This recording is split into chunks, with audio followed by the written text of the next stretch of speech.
Good morning, Wesley. This is Pastor Isaac, and I'm so glad you've joined us again for today, Palm Sunday. Probably the most unusual Palm Sunday that any of us will ever experience, but still a holy day nonetheless. So today we're going to hear not just the story of Jesus' triumphant entry into Jerusalem, but also the story of the Passion. Typically on Palm Sunday, the entire Passion narrative is read from that year's lectionary gospel. So we're going to hear that read from the Gospel of Matthew. There's going to be a short homily and some music. And I'm so glad you've joined us here on our YouTube page. And I hope that you're staying well and continuing to support and care for one another as we all continue to be quarantined. So if you're like me, maybe you will want to watch this outside. Since we can't do a processional with palms, being out in the gorgeous spring weather, we'll have to do for the moment. Now let us hear our first gospel lesson. Our first gospel lesson comes from Matthew 21, verses 1 through 11, and this is the story of Jesus' entry into Jerusalem. Hear the word of the Lord. When they had come near Jerusalem and had reached Bethphage, at the Mount of Olives, Jesus sent 2 disciples, saying to them, "Go into the village ahead of you, and immediately you will find a donkey tied and a colt with her. Untie them and bring them to me. If anyone says anything to you, just say this: 'The Lord needs them,' and he will send them immediately." This took place to fulfill what had been spoken through the prophet, saying, "Tell the daughter of Zion, look, your king is coming to you, humble and mounted on a donkey, and a colt, the foal of a donkey." The disciples went and did as Jesus had directed them. They brought the donkey and the colt and put their cloaks on them, and he sat on them. A very large crowd spread their cloaks on the road, and others cut branches from the trees and spread them on the road. The crowds that went ahead of him and that followed were shouting, "Hosanna to the Son of David! Blessed is the one who comes in the name of the Lord! Hosanna in the highest heaven!" When he entered Jerusalem, the whole city was in turmoil, asking, "Who is this?" The crowds were saying, "This is the prophet Jesus from Nazareth in Galilee." This is the word of God for us, the people of God. Thanks be to God. Hi, everybody. Recording mistake. I messed up the hymn intro. So now let us hear the first hymn from Camera and Linda, All Glory, Laud, and Honor. Of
Okay, so there were two intro mistakes that I forgot to record this morning. I apologize, everybody. Now we're going to move into a time where we hear the entire gospel passion narrative from Matthew. So you're going to begin by hearing midway through chapter 26 and go all the way through chapter 27. If you'd like to read along in your own text, please do, but this is the NRSV version read by multiple members of the staff. Let's enter into this as a time of prayer and reflection as we hear. Then one of the 12, who was called Judas Iscariot, went to the chief priests and said, "What will you give me if I betray him to you?" They paid him 30 pieces of silver, and from that moment on he began looking for an opportunity to betray him. Then, on the first day of unleavened bread, the disciples came to Jesus, saying, "Where do you want us to make the preparations for you to eat the Passover?" He said, "Go into the city to a certain man and say to him, 'The teacher says my time is near. I will keep the Passover at your house with my disciples.'" So the disciples did as Jesus had directed them, and they prepared the Passover meal. When it was evening, he took his place with the 12, and while they were eating, he said, "Truly I tell you, one of you will betray me." And they became greatly distressed and began to say to him one after another, "Surely not I, Lord." He answered, "The one who has dipped his hand into the bowl with me will betray me. The Son of Man goes as it is written of him, but woe to that one by whom the Son of Man is betrayed. It would have been better for that one not to have been born." While they were eating, Jesus took a loaf of bread, and after blessing it, he broke it, gave it to the disciples, and said, "Take, eat. This is my body." Then he took a cup, and after giving thanks, he gave it to them, saying, "Drink from it, all of you, for this is my blood of the covenant, which is poured out for many for the forgiveness of sins. I tell you, I will never drink again of the fruit of the vine until that day when I drink it new with you in my Father's kingdom." When they had sung the hymn, they went out to the Mount of Olives. Then Jesus said to them, "You will all become deserters because of me this night, for it is written, 'I will strike the shepherd, and the sheep of the flock will be scattered. But after I am raised up, I will go ahead of you to Galilee.' Peter said to him, 'Though all become deserters because of you, I will never desert you.' Jesus said to him, 'Truly I tell you, this very night, before the cock crows, you will deny me 3 times. Peter said to him, 'Even though I must die with you, I will not deny you.' And so said all the disciples. Then Jesus went with them to a place called Gethsemane, and he said to his disciples, 'Sit here while I go over there and pray.' He took with him Peter and the 2 sons of Zebedee, and began to be grieved and agitated. Then he said to them, 'I am deeply grieved, even to death. Remain here and stay awake with me.' And going a little farther, he threw himself on the ground and prayed, 'My Father, if it is possible, let this cup pass from me. Yet not what I want, but what you want.' Then he came to the disciples and found them sleeping, and he said to Peter, 'So could you not stay awake with me 1 brief hour? Stay awake and pray that you may not come into the time of trial. The spirit is indeed willing, but the flesh is weak.' Again he went away for the 2nd time and prayed, 'My Father, if this cannot pass unless I drink it, your will be done.' Again he came and found them sleeping, for their eyes were heavy. So leaving them again, he went away and prayed for the 3rd time, saying the same words. Then he came to the disciples and said to them, 'Are you still sleeping and taking your rest? See, the hour is at hand, and the Son of Man is betrayed into the hands of sinners. Get up, let us be going. See, my betrayer is at hand.'" While he was still speaking, Judas, one of the 12, arrived. With him was a large crowd with swords and clubs from the chief priests and the elders of the people. Now the betrayer had given them a sign, saying, "The one I will kiss is the man. Arrest him." At once he came up to Jesus and said, "Greetings, Rabbi," and kissed him. Jesus said to him, "Friend, do what you are here to do." Then they came and laid hands on Jesus and arrested him. Suddenly, one of those with Jesus put his hand on his sword, drew it, and struck the slave of the high priest, cutting off his ear. Then Jesus said to him, "Put your sword back into its place, for all who take the sword will perish by the sword. Do you think that I cannot appeal to my Father, and he will at once send me more than 12 legions of angels? But how then would the scriptures be fulfilled, which say it must happen in this way?" At that hour Jesus said to the crowds, "Have you come out with swords and clubs to arrest me as though I were a bandit? Day after day I sat in the temple teaching, and you did not arrest me. But all this has taken place so that the scriptures of the prophets may be fulfilled." Then all the disciples deserted him and fled. Those who had arrested Jesus took him to Caiaphas the high priest, at whose house the scribes and elders had gathered. But Peter was following him at a distance, as far as the courtyard of the high priest, and going inside, he sat with the guards in order to see how this would end. Now the chief priests and the whole council were looking for false testimony against Jesus, so that they might put him to death. But they found none, though many false witnesses came forward. At last 2 came forward and said, "This fellow said, 'I am able to destroy the temple of God and to build it in 3 days.'" The high priest stood up and said, "Have you no answer? What is it that they testify against you?" But Jesus was silent. Then the high priest said to him, "I put you under oath before the living God. Tell us if you are the Messiah, the Son of God." Jesus said to him, "You have said so. But I tell you, from now on you will see the Son of Man seated at the right hand of power and coming on the clouds of heaven." Then the high priest tore his clothes and said, "He has blasphemed. Why do we still need witnesses? You have now heard this blasphemy. What is your verdict?" They answered, "He deserves death." Then they spat in his face and struck him, and some slapped him, and saying, "Prophesy to us, you Messiah. Who is it that struck you?" Now Peter was sitting outside in the courtyard. A servant girl came to him and said, "You also were with Jesus the Galilean." But he denied it before all of them, saying, "I do not know what you are talking about." When he went out to the porch, another servant girl saw him, and she said to the bystanders, "This man was with Jesus of Nazareth." Again he denied it with an oath, "I do not know the man." After a little while the bystanders came up and said to Peter, "Certainly you are also one of them, for your accent betrays you." Then he began to curse, and he swore an oath, "I do not know the man." At that moment the cock crowed. Then Peter remembered what Jesus had said, "Before the cock crows, you will deny me 3 times." And he went out and wept bitterly.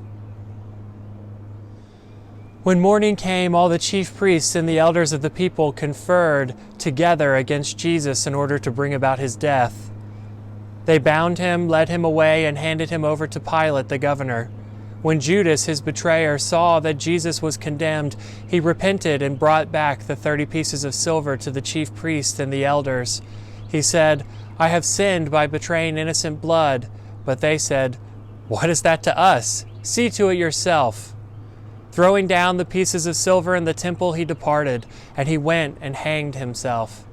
But the chief priests, taking the pieces of silver, said, "It is not lawful to put them into the treasury, since they are blood money." After conferring together, they used them to buy the potter's field as a place to bury foreigners. For this reason that field has been called the field of blood to this day.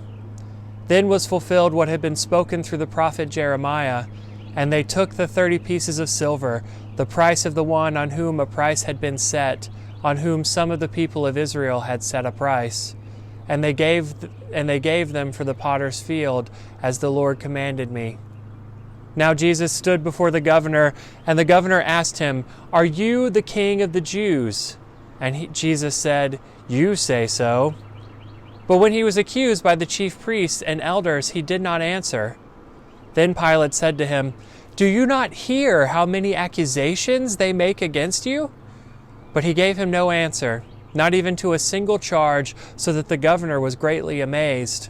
Now at the festival, the governor was accustomed to release a prisoner for the crowd, anyone whom they wanted. At that time, they had a notorious prisoner called Jesus Barabbas. So after they had gathered, Pilate said to them, "Whom do you want me to release for you, Jesus Barabbas or Jesus who is called Messiah?"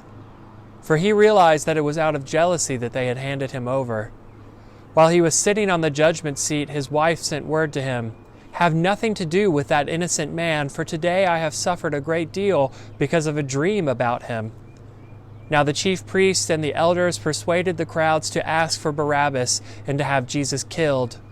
The governor again said to them, "Which of the two do you want me to release for you?" And they said, "Barabbas."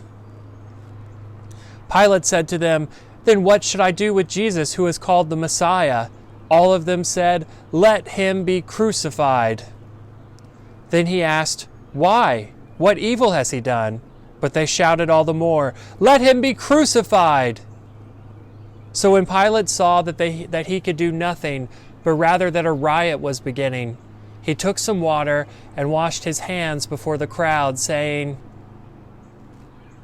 "I am innocent of this man's blood. See to it yourselves." Then the people as a whole answered, "His blood be on us and our children." So he released Barabbas for them, and after flogging Jesus, he handed him over to be crucified. Then the soldiers of the governor took Jesus into the governor's headquarters, and they gathered the whole cohort around him. They stripped him and put a scarlet robe on him, and after twisting some thorns into a crown, they put it on his head. They put a reed in his right hand and knelt before him and mocked him, saying, "Hail, King of the Jews!" They spat on him and took the reed and struck him on the head. After mocking him, they stripped him of the robe and put his own clothes on him. Then they led him away to crucify him. As they went out, they came upon a man from Cyrene named Simon. They compelled this man to carry his cross. And when they came to a place called Golgotha, which means place of a skull, they offered him wine to drink mixed with gall. But when he tasted it, he would not drink it. And when they had crucified him, they divided his clothes among themselves by casting lots. Then they sat down and kept watch over him. Over his head they put the charge against him, which read, "This is Jesus, the King of the Jews." Then 2 bandits were crucified with him, one on his right and one on his left. Those who passed by derided him, shaking their heads, and saying, "You who would destroy the temple and build it in 3 days, save yourself. If you are the Son of God, come down from the cross." In the same way, the chief priests also, along with the scribes and elders, were mocking him, saying, "He saved others. He cannot save himself. He is the King of Israel. Let him come down from the cross now, and we will believe in him. He trusts in God. Let God deliver him now, if he wants to, for he said, 'I am God's son.'" The bandits who were crucified with him also taunted him in the same way. From noon on, darkness came over the whole land until 3 p.m. And about 3 o'clock, Jesus cried with a loud voice, "Eli, Eli, lema sabachthani?" That is, my God, why have you forsaken me?" When some of the bystanders heard it, they said, "This man is calling for Elijah." But the others said, "Wait, let us see whether Elijah will come and save him." Then Jesus cried again with a loud voice and breathed his last. At that moment, the curtain of the temple was torn in two from top to bottom. The earth shook and the rocks were split. The tombs also were opened, and many bodies of the saints who had fallen asleep were raised. After his resurrection, they came out of the tombs and entered the holy city and appeared to many. Now when the centurion and those with him, who were keeping watch over Jesus, saw the earthquake and what took place, they were terrified and said, "Truly this man is God's son." Many women were also there. Looking on from a distance, they had followed Jesus from Galilee and had provided for him. Among them were Mary Magdalene, and Mary, mother of James and Joseph, and the mother of the sons of Zebedee. When it was evening, there came a rich man from Arimathea named Joseph, who was also a disciple of Jesus. He went to Pilate and asked for the body of Jesus. Then Pilate ordered it to be given to him. So Joseph took the body and wrapped it in a clean linen cloth and laid it in his own new tomb, which he had hewn from the rock. He then rolled a great stone to the door of the tomb and went away. Mary Magdalene and the other Mary were there, sitting opposite the tomb. The next day, that is, after the day of preparation, the chief priests and the Pharisees gathered before Pilate and said, "Sir, we remember what that impostor said while he was still alive. After 3 days, I will rise again. Therefore, command the tomb to be made secure until the 3rd day. Otherwise, his disciples may go and steal him away and tell the people, 'He has been raised from the dead.' And the last deception will be worse than the first." Pilate said to them, "You have a guard of soldiers.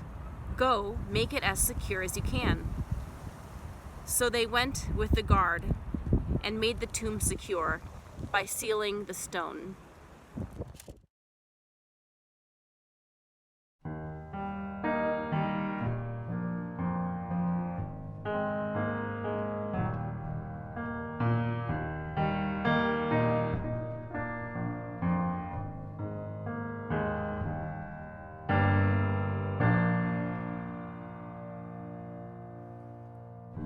Out of the depths have I cried unto thee, O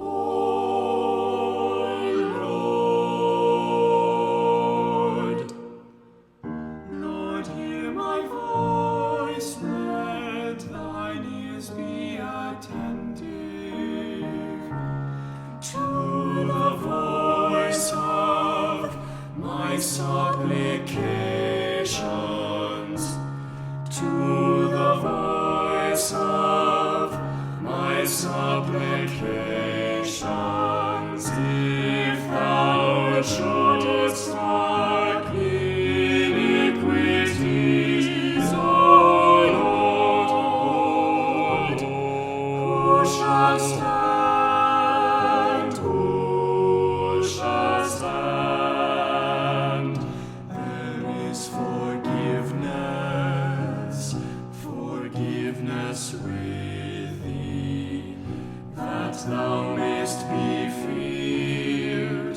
There is forgiveness with thee. With thee,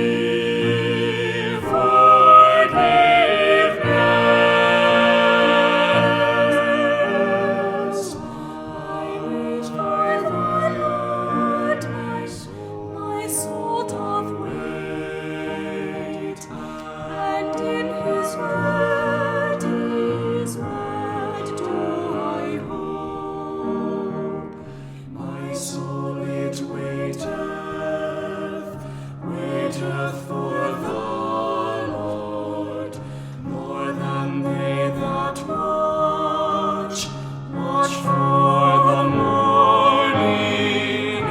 Eyes and they that watch for the morning. Let his hope hope in the Lord, for with the Lord there is mercy, and with him plenteous redemption with him, O Lord, redemption.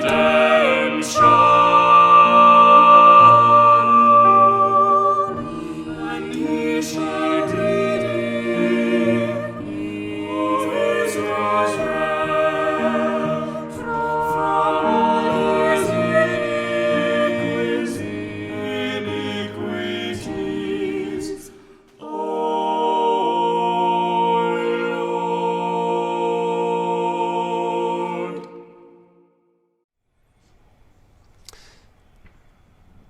Jesus' entry into Jerusalem and the entire Passion narrative is the beginning of a conflict between the kingdom that Jesus comes to proclaim and to establish, and the worldly powers of earth and the powers of sin and death that hold sway over our lives here.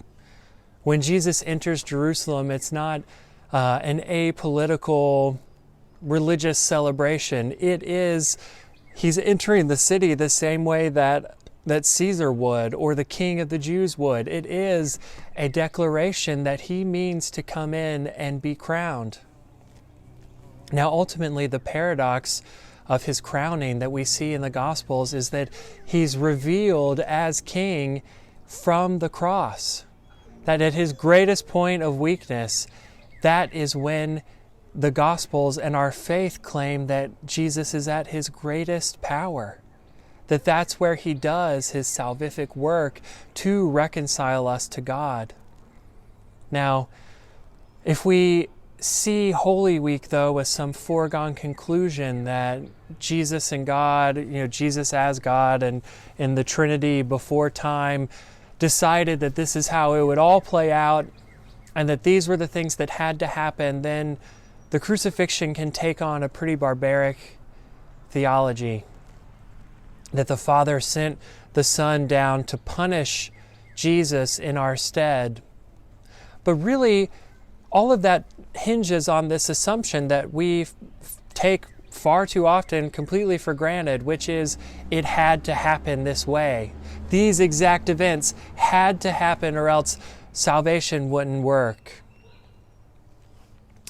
When you take that assumption away from Holy Week, Judas had to betray him. Well, when we look at it in terms of actually what happens in Jesus' ministry is that he proclaims a message that is so profoundly counter to what we hold most valuable that our response, our free response, is to attack that message and its messenger. Then suddenly Holy Week becomes about something very different. Suddenly it becomes about how Jesus' actions and his move into the city and his ministry, the things that he tells us are the most important, our reaction to those things with violence and hatred, with false accusations and conniving, with arrest and imprisonment and torture, all of those things are revealed as what we truly think about the kingdom that Jesus has come to proclaim. We love power so much, we love sin so much, that when someone comes into the world to try and free us from those things, we respond by killing them. That is the crux of what happens in Passion, in the Passion. It's not that Jesus comes down in order to suffer the right amount so that we can all be saved. It's that we respond to God's call to peace and to abundance and solidarity with violence and hatred. And in that response, Jesus reveals to us the depth of our sin and the depth of its power over us, and at the same time defeats that sin and that power, and enables us to see it with our own eyes for the first time as a lie, and to step out of that life into a community based on the love that Jesus comes to preach. So I think that we can sometimes take Holy Week for granted. And I recognize that for many of us this week, these quarantine conditions may allow us to participate in Holy Week services for the very first time, as adults at the very least, but maybe ever. And when you do, I want to challenge you to live the story as anything but given.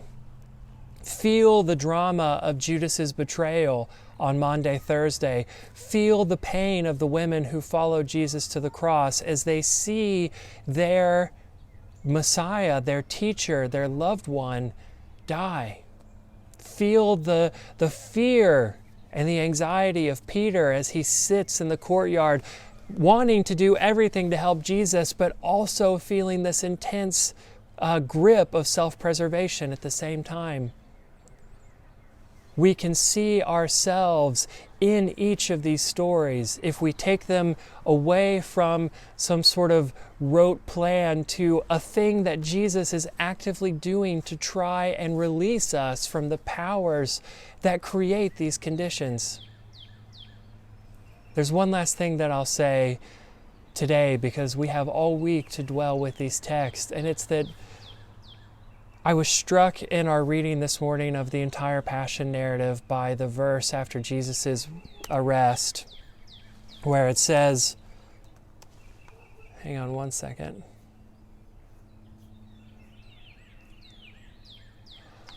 (26:56). But all this has taken place so that the scriptures of the prophets may be fulfilled. This is right when Jesus is being arrested. The next line is, then all the disciples deserted him and fled. You'll notice that throughout this narrative that Jesus goes into a next step alone. The disciples can't stay awake with him in the garden. The disciples betray him. The disciples desert him finally when he's arrested. Ironically, it's only the women that followed Jesus that make it all the way to the cross with him. But there's something important to say at the very end, and that's, this isn't something, this crucifixion, this passion, this resurrection, it's not something that Jesus asks us to do. It's something that Jesus does on his own. It is an unrepeatable act done once for all, because it's God's work to liberate, not ours. And I think in a time where we want control over everything, where we're looking for comfort wherever we can find it, it's important to remember that God does not lay the responsibility for the salvation of this world on our shoulders. God merely invites us to participate in the salvation that he's already won, that Jesus has already won. And so when we think about this week, the scriptures call our eyes and our hearts to the work of Jesus once and for all. Work that doesn't need to be repeated in any way. He did it, and it's no one else's job. It's not your job, it's not my job. And that is the good news of the gospel. We've been given the hard work of seeing all the things that Jesus reveals through his crucifixion and his resurrection. And I think in many ways, coronavirus is helping us see some of those revelations now, where there are things that we took for granted as parts of our world that have just fallen away. Standardized tests at school, grades, homework, these things matter less than they ever have. And there are so many other examples all over our culture. As Pope Francis said in an address last week, this isn't a time of God's judgment on us, it's a time of our judgment on what our priorities are. And Holy Week calls us to that same introspection, because it is a time where Jesus has proclaimed a judgment against the powers that would and did lead to his death. He says these things are powerless now in the face of the power of God. And so as we look around and feel hopeless, let us remember that in this week, Jesus meets us in that hopelessness. He experiences it himself, and he also, from that place, acts with this incredible power to save us. So let us step into the paradox of Holy Week, where Jesus enters into Jerusalem to challenge the powers that hold evil and evil sway over our lives and over this creation. Let us see Jesus revealed as King of all on the cross at the point of greatest weakness. That is the point of God's greatest power. As Paul writes, God uses what is weak in this world to shame the strong. And that is the message of the cross. So as we dwell and pray on these passages this week, let us have our hearts and our eyes be drawn to Jesus and the unique work that he does for our salvation this week. God bless you. Amen. Let us hear our second hymn from Cameron and Linda.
Just a few announcements before we end today, and I just want to say that this week we're going to try something new.